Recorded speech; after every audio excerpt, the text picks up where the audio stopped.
Here's the thing. Mom used to work in the Justice Department. She worked for Assistant Attorney Generals. I remember one of them was Tony Turner. I think it was John Turner.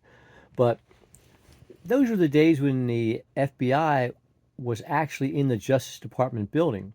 And most folks, when you go get an FBI tour, they were pretty cool. You would queue up and go in groups, and you'd be in like 30 people, and not me. Mom worked at the Justice Department, had some clout. So when I went on the FBI tour, it would be like me and my buddy, and we would get like a personal tour.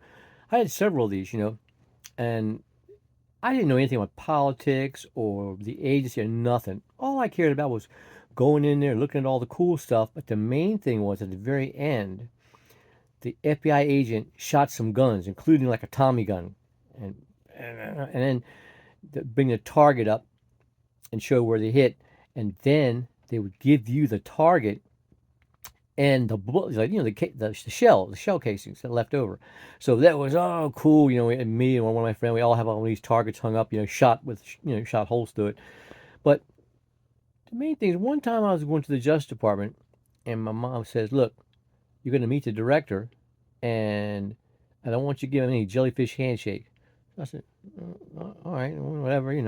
I think I was like, I could have been like 8 years old, 9 years old, thereabouts. It was early 60s. And so it takes me down, and I walk in this office.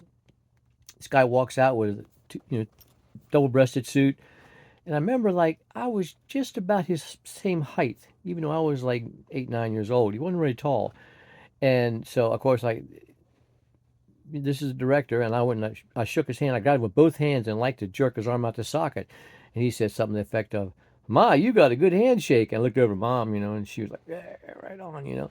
I done. I didn't think anything about it. Director Schmechter. I didn't know who he was. I was a normal 8-year-old boy. I was worried about playing ball and getting the shells and the target and all that kind of stuff. I didn't even know he was in the FBI. But then later, I mean, like 20 or 30 years later, I'm just kind of, thinking back to the days with going to the Justice Department with Mom and going in there with the FBI, and then the time she said go to meet the director, and I kind of thought about it, and I got a picture of the guys in my head and went, "Director, that was J Edgar Hoover." So that's my story for today. Y'all take care.